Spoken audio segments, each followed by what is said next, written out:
Vlogmas Day 2 was inspired by this holiday ribbon. I really like the geometric shapes and the shiny versus the flat colors on the ribbon. So that's what I decided to do with this set of holiday trees. So I'm just starting out by tracing out where I want my triangular shapes with a food safe pen on my cookie, but actually tracing them or placing the triangles this close together and having them be such a small size ended up not working well for me at all. I would suggest that if you're doing this, to do larger triangles and to space them out a little bit more. And you'll see in a little bit what problems I ran into.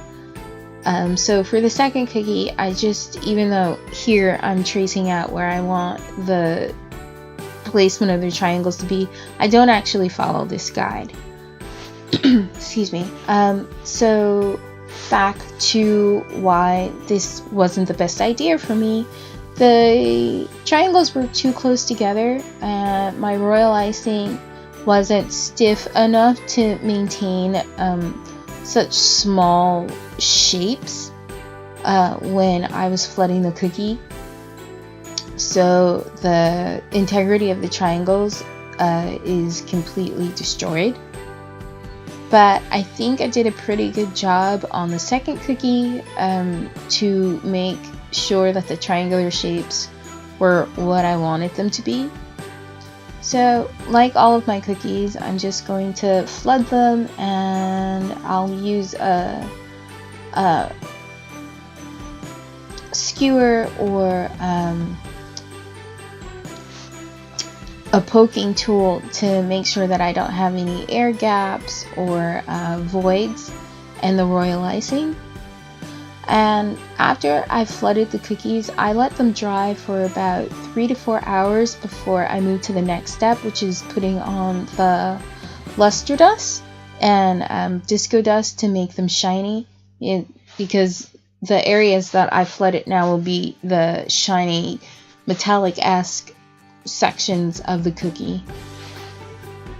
And I didn't really think too hard about it. I just dusted the luster dust on top of the cookies. But if you're trying to be conservative with cost, you can totally just wait until your cookies are completely dry, so anywhere from 12 hours to overnight, and then you can just use a mixture of vodka and luster dust to paint on the cookie. It'll give you a more refined metallic sheen and appearance to your cookies, as opposed to the more sort of textured look that I achieve on my cookies. And after that, it's just waiting for the cookies to dry a little bit more, so maybe an additional 2 hours, so 6 hours in total before I go in and fill in the empty spots or voids that I have left in the cookie with the rest of the royal icing. Initially, I wanted to do everything in the same color. I wanted these cookies to be monochromatic, but I filled in the gold cookies with the gold royal icing, and I was going to leave it just flat, not luster dusted at all. But I really didn't like the way it looked, and I didn't really have a lot of time to figure out what else I wanted to do. So I know I'm definitely going to recreate these cookies and take a little bit more time outside of Vlogmas to really see how I want to present them and recreate them the way that I think works out the best. So here I'm just filling in the cavity, like I said before, with royal icing, and I decided to go with the other colors that I was doing the trees in. Oddly enough, I started this project for the gold trees, but I really liked the way that the white trees and the gray silvery trees came out looking the best. Like I said before, I will definitely redo this project, but that's Vlogmas Day 2. I hope you enjoyed.